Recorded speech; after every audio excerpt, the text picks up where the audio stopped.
The blue light of hyperspace filled the bridge windows. Captain Jake Morrison watched it carefully. He had been waiting for this moment his whole life.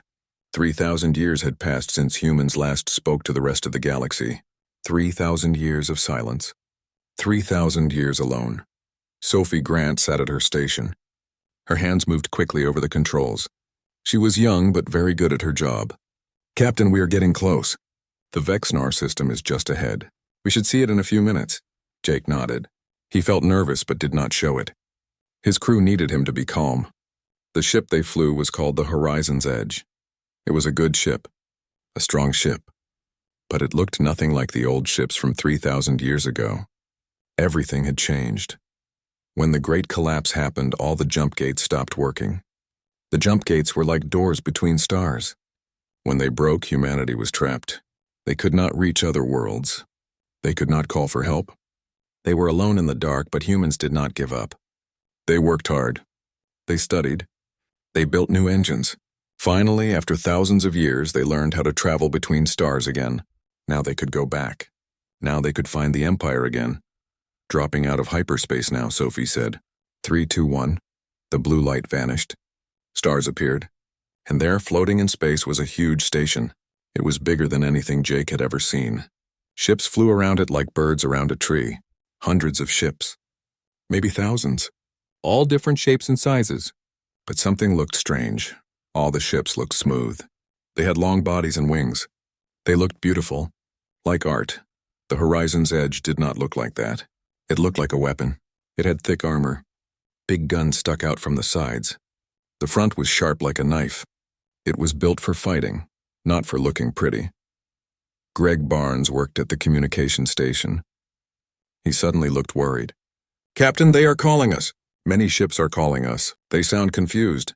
"Put them on screen," Jake said. A face appeared on the screen. It was not human. It looked like a lizard, but it walked on 2 legs and wore clothes. Its eyes were yellow and very wide. It stared at them. "Unknown ship, this is Station Master Krellix. Your ship does not match any ship in our records." "Who are you? Identify yourself now." Jake stood up straight. This was the moment. "Station Master, I am Captain Jake Morrison. I come from Earth. We are humans. We want to talk to the Galactic Empire again. We have been alone for 3,000 years. The Station Master's eyes got even wider. His mouth opened and closed. He seemed unable to speak for a moment. Finally, he found his voice. "Humans. The humans? This cannot be real. We thought you were dead. We thought you were gone forever. And your ship, it makes no sense. That armor is too thick. Those weapons are too big. The power coming from your engines is impossible. Nothing should be built like that." Sophie leaned close to Jake. She spoke quietly so only he could hear. "Sir, their warships are moving. They are getting into position around us." Jake understood. The Empire was scared. They saw a ship they did not recognize. A ship that looked dangerous. They were being careful. He needed to make them feel safe. "Station Master, we mean no harm. We only want to talk. We have been gone a long time. We know things have changed. Please give us a chance to explain." Krellix looked at something off-screen. He was talking to someone else. Jake could not hear what they were saying.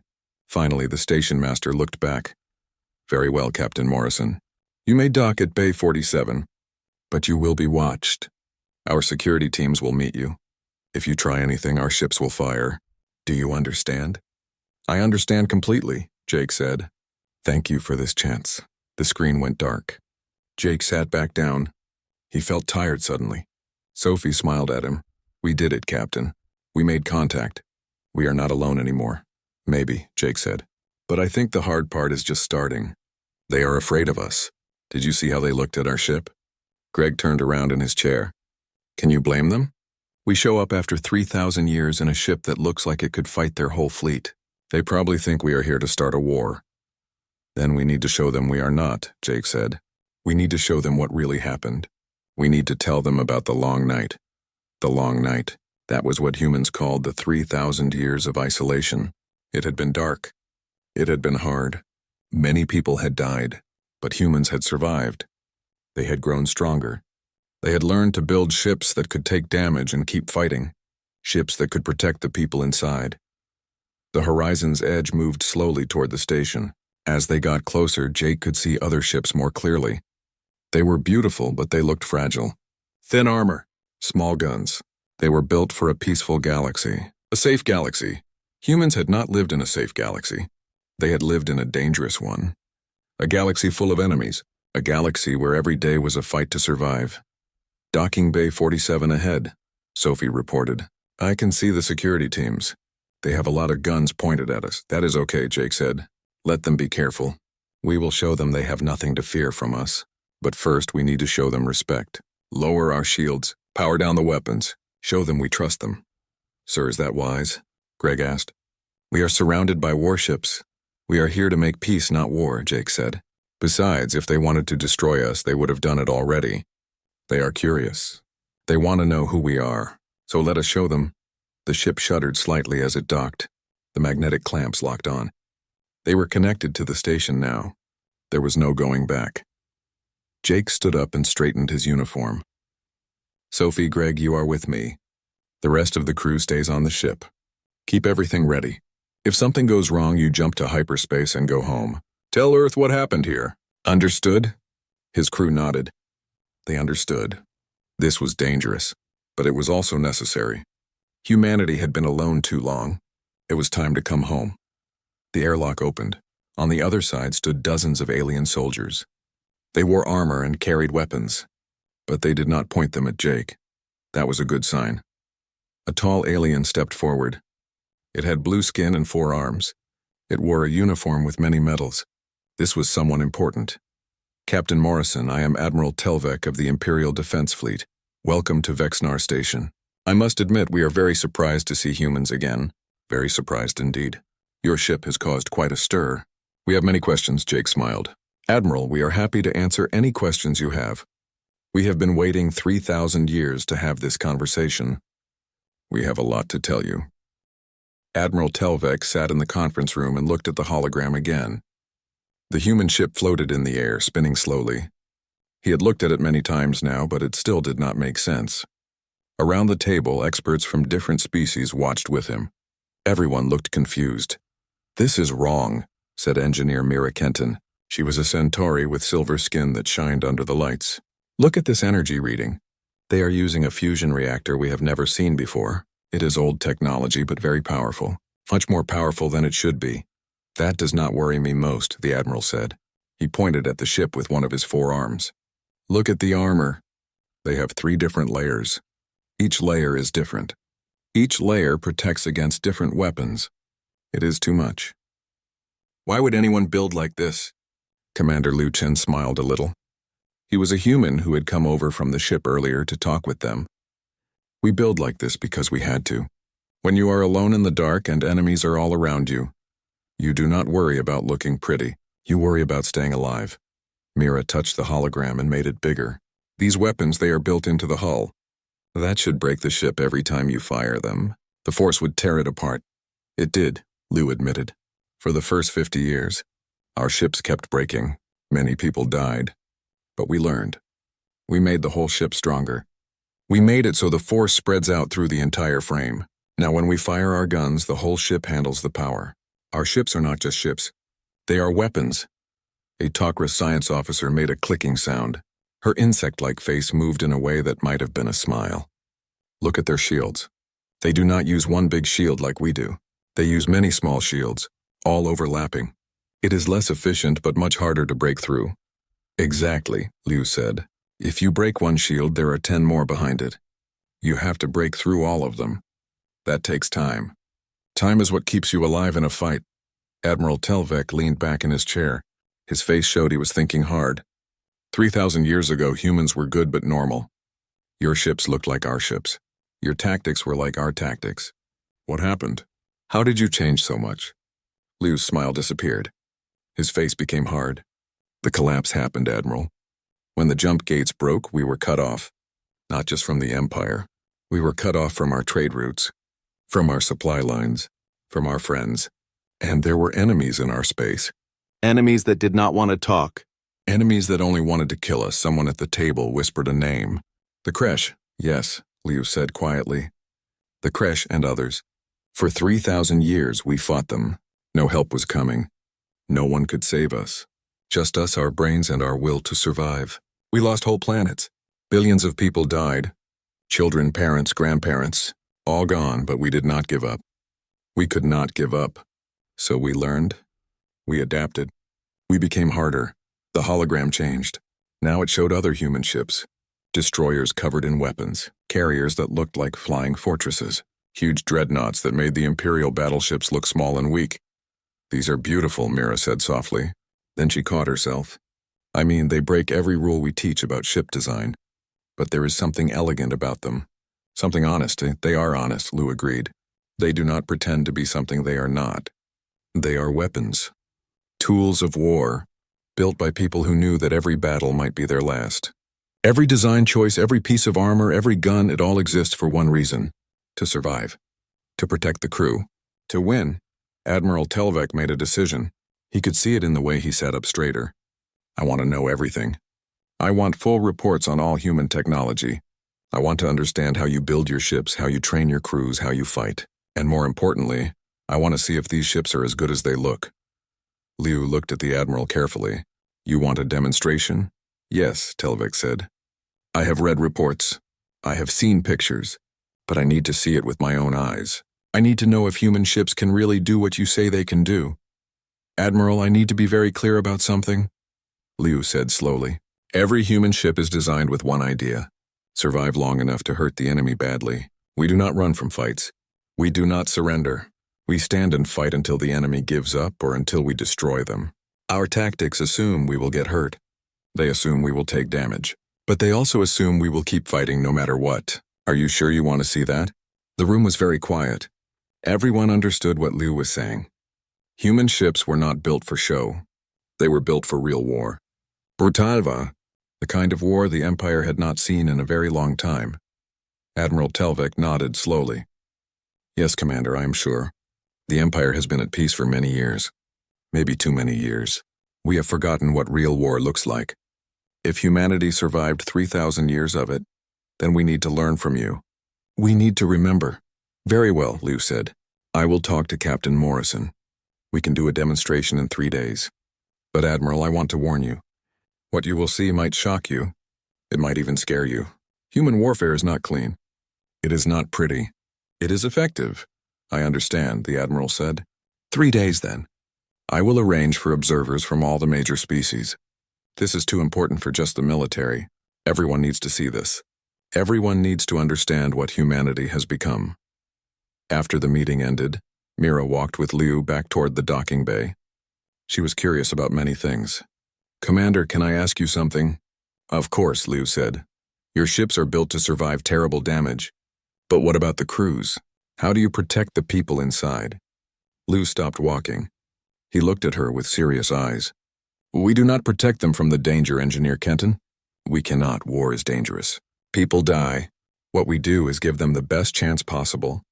We give them armor. We give them weapons. We give them training. And we give them ships that will not quit. Ships that will keep fighting even when everything seems lost. That sounds hard, Mira said quietly. That sounds like a terrible way to live.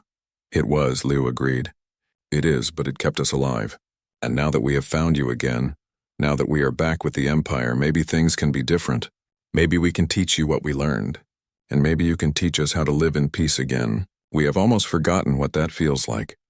They reached the docking bay where the horizon's edge waited. The ship sat there like a sleeping predator. All sharp edges and heavy armor. It looked dangerous even when it was powered down. 3 days, Mira said. I will be watching. I want to see what your ships can really do. Then you will see, Liu said. You will see what 3,000 years of war taught us. You will see why we are still here when so many others are not. And Engineer Kenton, I hope you are ready. Because what you see might change everything you think you know about ship design. Mira watched him walk back to his ship. She felt excited and nervous at the same time. In 3 days, everything would change. The Empire would see what humanity had become, and nothing would ever be the same again. The testing area floated far from the station, far from any people or ships that might get hurt. Captain Jake Morrison stood on his bridge and looked out at the viewing platforms. Dozens of alien observers sat there, protected by shields. They had come to watch. They wanted to see what human ships could do. Sophie Grant checked her systems one more time. Everything showed green. The ship was ready. Captain, all systems are working perfectly. But I still think this is risky. We are showing them everything we have. All our secrets. Command gave the order, Jake said. They want the Empire to know what we can do. They want allies, not enemies. And the best way to make allies is to be honest. Besides, they will find out eventually. Better to show them now on our terms. Greg's voice came through the speaker. Captain, Admiral Telvek is asking us to begin. They have set up target drones. Military-grade targets with real shields and armor. Jake sat down in his chair. He felt calm now. This is what he trained for. What his whole crew trained for. All right, everyone. Let us show them what the Horizon's Edge can do. Sophie, bring us to combat status. The ship changed. Armor plates moved and locked into their fighting positions. Weapon ports opened along the hull. Shield generators powered up, creating the layered defensive fields that made human ships so hard to kill. The fusion reactor's hum got louder as more power flowed through the ship. On the viewing platform, the observers watched their instruments. They saw the power readings spike. They saw the transformation. Many of them looked worried. First target, Sophie called out. It is a drone that looks like a heavy cruiser. Shields are at full power. Armor is thick. This is a tough target. Railguns, battery 1, Jake ordered. Fire. The ship shook a little. Not much, but enough to feel. Solid metal rounds launched from the guns. They moved so fast they were almost invisible. The rounds hit the target's shields. The shields glowed bright blue.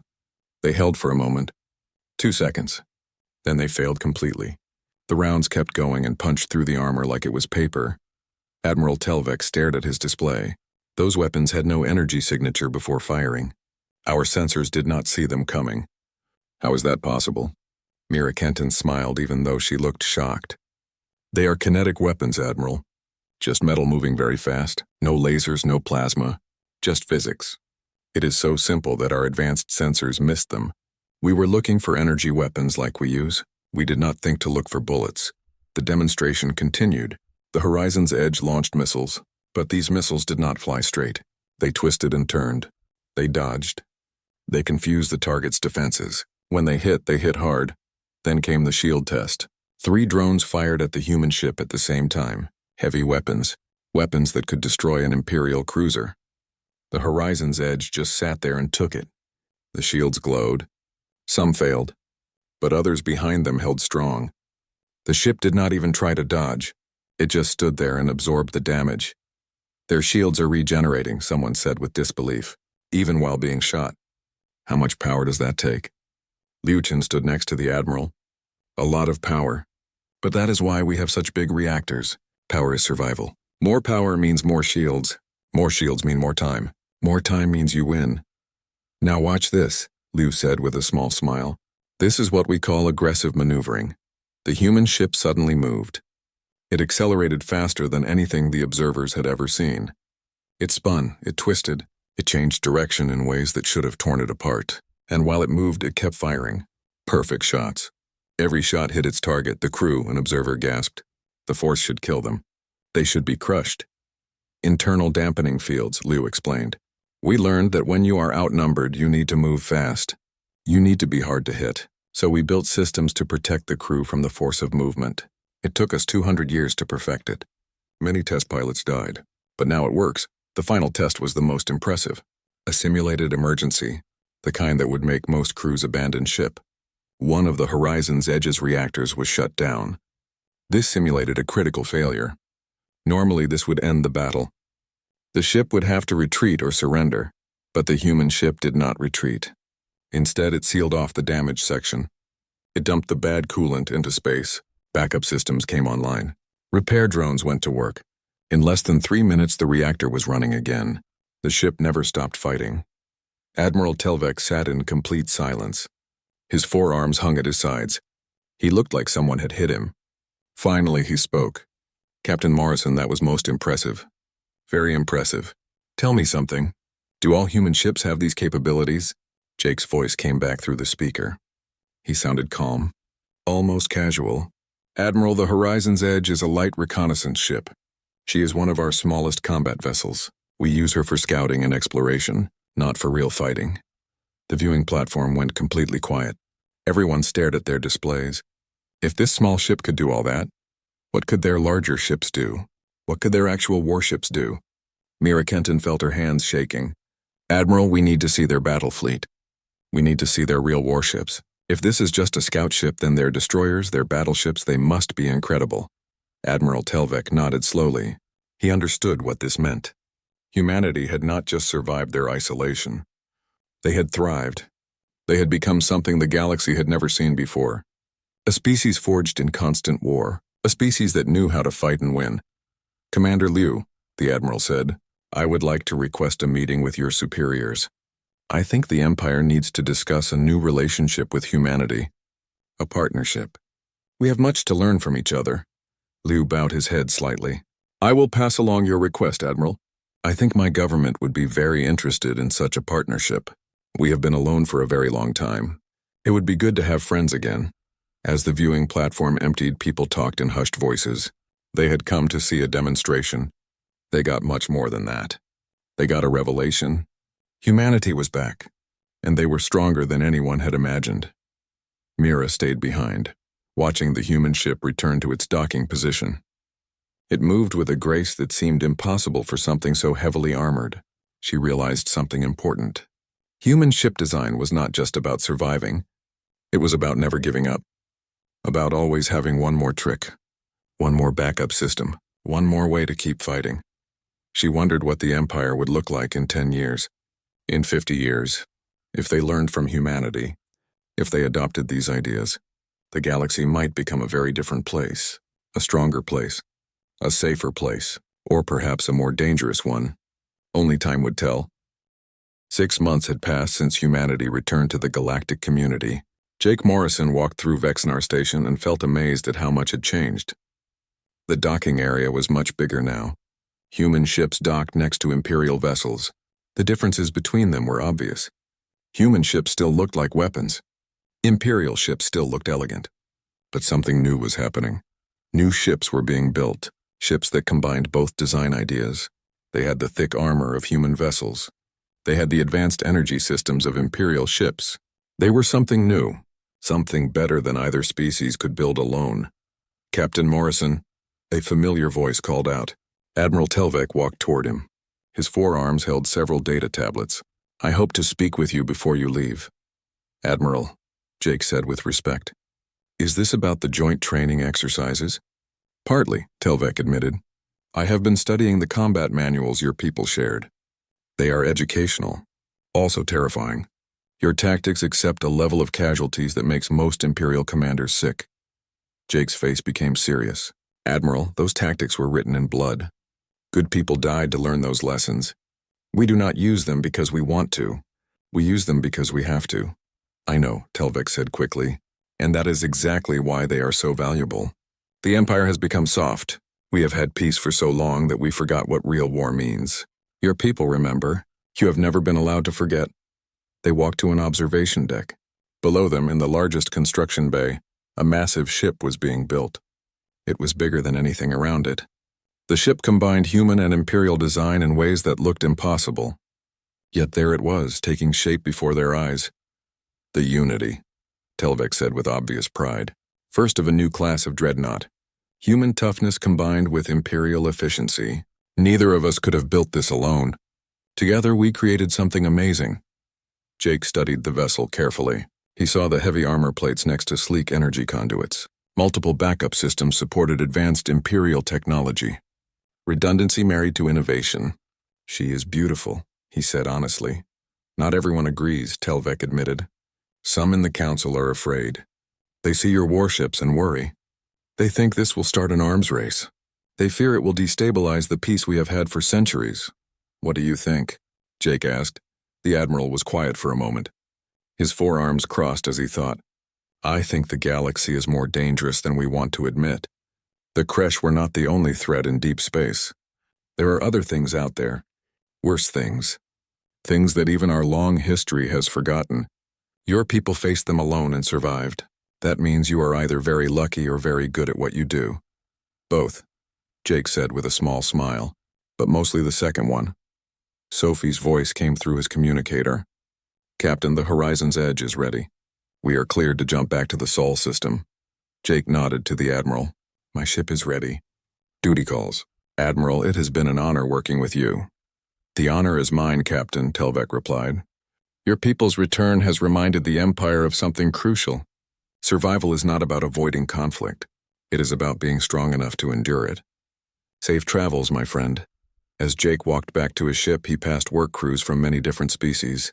They worked alongside human engineers. They were learning from each other, sharing knowledge that had been separated for 3,000 years. Humans taught aliens about redundant systems and heavy armor. Aliens taught humans about advanced energy fields and efficient engines.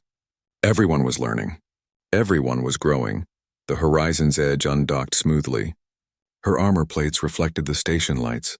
Around her, Imperial vessels moved with their natural grace. But now they moved with a new purpose. A purpose that reminded Jake of human warships. The Empire was changing, adapting, becoming stronger. Helm, Jake ordered as he settled into his command chair. Set course for Earth, maximum cruise speed. Yes, sir, Lieutenant Pete Harris responded. Engaging engines now. The ship accelerated away from the station. Her engines burned bright blue. Sophie pulled up a long-range scan. It showed dozens of human vessels spread throughout the sector. Each one was a reminder of 3,000 years of survival. Each one was proof that humanity had endured when they should have died. You know, Sophie said quietly, when we left Earth, I wondered if we would be welcomed or feared. It turns out we are both. Respect and caution are not fear, Jake corrected her. The Empire understands now what we learned long ago. In a dangerous galaxy, there is no shame in building ships that can survive. They are not afraid of us. They are learning from us, Greg called out from his station. Captain, we have a message from Earth. It is from Admiral Stevens. She wants a full report on the technology exchange and the construction projects. Jake smiled. Admiral Stevens had been his mentor years ago. She was the one who recommended him for this mission. Tell the Admiral we will have her report within the hour. And Greg, add a personal note. Tell her that humanity is back where we belong, and this time we are staying. The Horizon's Edge jumped to hyperspace. The blue tunnel surrounded them again. They were going home. But home meant something different now. Earth was still home. But so was the Empire. Humanity belonged to both now. Jake thought about everything that had happened. 6 months ago they had arrived at Vexnar Station as strangers. Aliens who looked dangerous. Now they were partners, friends. The Empire and humanity were building something together. Something that could protect the entire galaxy. Captain, Sophie said, can I ask you something? Of course, Jake replied. Do you think we can really change? We have been warriors for so long. Can we learn to be something else? Jake was quiet for a moment. It was a good question. An important question. I think we can. But we will never stop being warriors completely. That is part of who we are now. What we learned in the dark will always be with us. But maybe we can be warriors who protect peace instead of warriors who only know war. I hope you are right, Sophie said softly. So do I, Jake admitted. But I know one thing for sure.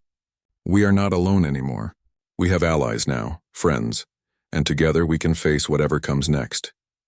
The journey home took several days. During that time, Jake wrote his report. He described everything that had happened.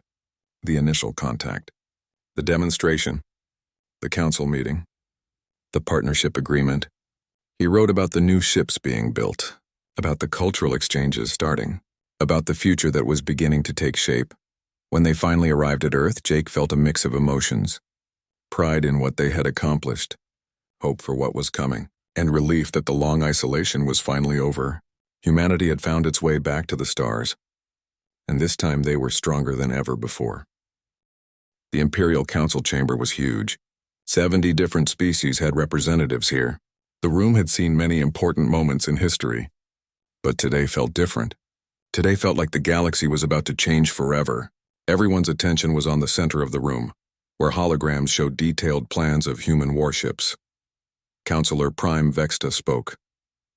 He was very old. His species had founded the Empire 10,000 years ago. His voice was deep and powerful. Let me make sure I understand. Humanity was lost. We thought they were dead or had gone back to primitive ways. But they have returned with military power that is better than ours in many ways. And they did this completely alone. Is this correct? Ambassador Kate Rivers stood at the speaker's position. She was young, only 40 years old. But her eyes looked much older. They had seen too much suffering. Counselor, yes, that is correct. Though I must explain something. We did not choose to become this way. We had no choice. It was adapt or die. She touched a control and the hologram changed. Now it showed a map of human space. Red areas marked places where battles had happened. There were many red areas, too many. For 3,000 years we have been at war. The Kresh Dominion attacked us. The Vexnar swarms tried to eat our colonies. The Silicon Collective wanted to destroy all biological life. These species saw our isolation as weakness. They tried to kill us all. Someone in the council chamber gasped. The Kresh, we have not seen them for hundreds of years. Where did they go? Kate's face became hard. Her voice was cold. We destroyed them. 40 years ago, after fighting them for 200 years. After they killed billions of our people. We had no choice. They would not negotiate. They would not stop. So we stopped them. Forever. The chamber exploded with noise. Everyone started talking at once. The Kresh had been a nightmare. Long ago it had taken 20 different species working together to drive them away. How could one species defeat them alone? Admiral Telvek stood up. He had special permission to speak today. Counselors, I must ask. How did you defeat them? The Kresh destroyed entire sectors of space. They had technology we could barely understand. How did one species win against them? Kate brought up new images. Battle recordings. Human fleets fighting Kresh dreadnoughts. The tactics were brutal. Ships rammed into each other. Boarding parties fought in close combat. Ships deliberately exploded near enemy vessels. It was violent and desperate and effective. We fought without honor, Kate said quietly. We fought dirty. We used every advantage. We created weapons that most species would call wrong. Antimatter bombs. Nanomachines that ate enemy ships. Computer viruses that turned their own weapons against them. We made our ships into weapons that could take incredible damage and keep fighting. We did whatever it took to survive. General Frank Carter stepped forward. He was old and covered in scars. One of his eyes was mechanical. He looked like someone who had fought many battles. An Imperial cruiser is designed to win battles. A human cruiser is designed to survive battles and win wars. That is the difference. We do not care about winning one fight. We care about winning all the fights. About still being here at the end. The hologram changed again. Now it showed human colony worlds. Every world had massive defenses. Orbital platforms with huge guns. Planetary shields. Ground weapons that could shoot into space. Every settlement was a fortress. Every human world is ready for siege, Kate continued. We learned this lesson when the Silicon Collective destroyed 3 of our colonies before we could help them. Now every planet, every station, every ship is built to hold out, to survive, to make the enemy pay a terrible price for attacking us. A council member from the Valiant species raised a tentacle. Ambassador Rivers, these defenses, these weapons, this military power. It is impressive but also frightening. What stops humanity from using this power to conquer the Empire? Kate looked directly at the council member. Nothing stops us except our choice. We could try to conquer you. We have the weapons. We have the ships. But we do not want conquest. We want what we wanted 3,000 years ago. Peace, trade, friendship, cultural exchange. We want to be part of something larger than ourselves again. We are tired of war, General Carter added. His voice was rough with emotion. We have fought for 3,000 years. Every generation has known nothing but battle. We have buried so many dead, too many. We want our children to grow up without fear. We want them to see aliens as friends, not enemies. But we will not disarm. We cannot. We have paid too high a price for our survival to throw it away. Counselor Vexta was quiet for a long time. Everyone waited to hear what he would say. Finally he spoke. Ambassador Rivers, General Carter, your people's story is remarkable. Tragic but remarkable. You have survived what would have destroyed most species. You have become strong in ways we have forgotten. I have a question. What do you want from us now? Kate and Frank looked at each other. They had talked about this moment many times. Kate spoke carefully, choosing each word with care. Counselor, we want partnership. We want to share what we have learned. Our ship designs, our weapons technology, our defensive strategies. We believe a stronger empire helps everyone, including humanity. In return, Frank continued, we want to learn from you. Your energy technology is better than ours. Your understanding of physics is deeper. Your knowledge of alien species and cultures is vast. We have been alone too long. We have lost so much knowledge. We want to learn again. Most importantly, Kate said, we want allies. The galaxy is dangerous. There are threats out there that even we have not faced yet. Threats that might be worse than the Kresh. If we work together, if we combine Imperial knowledge with human determination, we can face anything. The council chamber was completely silent. Everyone understood what was being offered. Humanity was giving them the tools to revolutionize their entire military. In return, they only wanted friendship and knowledge. It seemed too good to be true. There is one more thing we want, Frank said quietly. We want to be remembered. We want the galaxy to know what happened to us during the long isolation. We want people to remember the billions who died fighting for survival. We want their sacrifice to mean something. Kate's eyes were wet with tears. We survived, counselors. Against all odds, against enemies that should have destroyed us, we survived. But survival is not enough. We need to rebuild. We need to heal. We need to become more than just warriors. We need the Empire's help to remember how to be human again. Counselor Vexta stood up. This was unusual. He almost never stood during meetings. Ambassador Rivers, General Carter, on behalf of the Imperial Council, I accept your offer. We will form a partnership. We will learn from each other. And we will honor the memory of those who died. Humanity's long night is over. Welcome home. The council chamber erupted in applause. Not everyone was happy. Some still feared humanity's power. But most understood that this was a historic moment. The galaxy had just gained powerful allies, and humanity had finally come home after 3,000 years in the dark. 1 year later, the galaxy had changed in ways nobody could have predicted.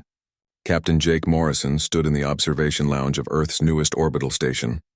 Through the massive windows, he could see ships from dozens of different species. They moved in organized patterns, training together, learning together. The view made him feel proud and hopeful. Sophie Grant joined him at the window. She had been promoted to commander now. Her uniform showed her new rank. Hard to believe it has only been a year, isn't it? Very hard, Jake agreed. A year ago we were alone. Now look at this. Imperial training squadrons practicing with our defense fleet. Exchange officers on both sides. Technology sharing programs. It is like a dream. A dream that almost did not happen, Sophie reminded him. Remember the initial resistance? Some council members wanted to reject our offers. They were too afraid, Jake nodded. The first few months had been difficult. Fear and suspicion ran deep. Many in the Empire worried that humanity would use their military advantage to dominate. Many humans worried that the Empire would try to control them again. Building trust had taken time and patience, but slowly things had improved. Joint missions had proven successful. Cultural exchanges had broken down barriers. Trade agreements had brought prosperity. And most importantly, people had started to see each other not as threats but as partners. The Unity launched last week, Sophie said, pointing at a massive ship in the distance. I watched the ceremony. Crew from 15 different species. Command shared between human and Imperial officers. She is everything we hoped she would be. Jake watched the dreadnought maneuver through space. She moved with grace but also power. The perfect combination of both design philosophies. And there are 10 more being built. 10 more symbols of what we can accomplish together. A chime sounded. Greg Barnes appeared on a nearby screen. He was on the bridge of the Horizon's Edge, which was docked at the station. Captain Admiral Telvec has arrived. He is asking for you. Send him to the conference room, Jake said. Tell him I will be there in 5 minutes. Sophie raised an eyebrow. Telvec came all the way from Vexnar? This must be important. Let us find out, Jake said. In the conference room, Admiral Telvec stood looking at a holographic map of the galaxy. He turned when Jake and Sophie entered. His forearms spread in a gesture of greeting. Captain Morrison, Commander Grant, thank you for meeting with me. Admiral, it is always good to see you, Jake said warmly. Over the past year, he and Telvec had become genuine friends. What brings you to Earth? Telvec's expression became serious. News, troubling news. Our deep space sensors have detected movement in the outer sectors. The areas beyond Imperial space. Something is coming. Something big. Jake felt his stomach tighten. What kind of something? We do not know yet, Telvec admitted. But the energy signatures are massive. Bigger than anything we have seen before. The readings match some very old records. Records from the Empire's early days. Before we had proper defenses, Sophie studied the map. How long until they reach Imperial space? 6 months. Maybe less. Telvek touched the map and red markers appeared showing the projected path. They are heading toward the core worlds, toward the most populated systems. Jake looked at the map carefully. Old instincts kicked in. Instincts developed during 3,000 years of constant warfare. This is not random movement. This is deliberate. They are coming for us. That is what the Council fears, Telvek said. A year ago we might have panicked. We might have tried to negotiate or retreat. But now, thanks to our partnership with humanity, we have options. We have the Unity and her sister ships. We have combined fleets. We have tactics that can win against superior numbers. But you are still worried, Sophie observed. Yes, Telvek admitted, because I have studied human history now. I have read about your wars. The Kresh, the Silicon Collective, the others. I know that winning is possible but never easy. Never cheap. This will cost lives. Many lives. Jake put a hand on the Admiral's shoulder. Telvek, my friend, you are right. War always costs lives. But here is what you need to understand. A year ago, you would have faced this threat alone. The old Empire. With beautiful ships but limited experience in real combat. You would have lost badly, but now you are not alone. We stand with you. Humanity stands with the Empire. And we bring more than just weapons and armor, Sophie added. We bring experience. 3,000 years of it. We know how to fight when the odds are bad. We know how to survive when everything seems hopeless. We can teach you. We will teach you. Telvek looked relieved. The Council was hoping you would say that. They have authorized me to propose a formal military alliance. Full integration of human and imperial fleets. Shared command. Shared technology. Shared destiny. We accept, Jake said without hesitation. But we need to start preparing now. 6 months is not much time. We need to mobilize our battle fleets. We need to fortify the approaches to core worlds. We need to train your officers in human tactics. Most importantly, we need to make the enemy understand one thing. What is that? Telvek asked. Jake's eyes became hard. They were the eyes of someone who had seen too much war. We need to make them understand that attacking this galaxy was the biggest mistake they ever made. Because this galaxy does not surrender. This galaxy does not give up. And now, thanks to our alliance, this galaxy knows how to fight back. Over the next few days, Earth became a center of activity. Ships from across human space began arriving. The defense fleet expanded. Factories increased production. The peaceful year of rebuilding and learning was over. War was coming again, but this time humanity would not face it alone. Jake stood on the bridge of the horizon's edge as they prepared to depart. They were heading to Vexnar Station to coordinate the defense. Around them, a fleet of human and imperial vessels formed up. Mixed crews. Mixed technologies. Mixed hopes. All ships report ready, Sophie announced. Fleet is formed and awaiting your orders, Captain. Jake looked at the assembled fleet. 50 ships, human and alien working together. A year ago, this would have been impossible. Now it was natural. Right. This is what the galaxy was supposed to be. Different species supporting each other. Learning from each other. Fighting for each other. Fleet. Jake said into the communication system.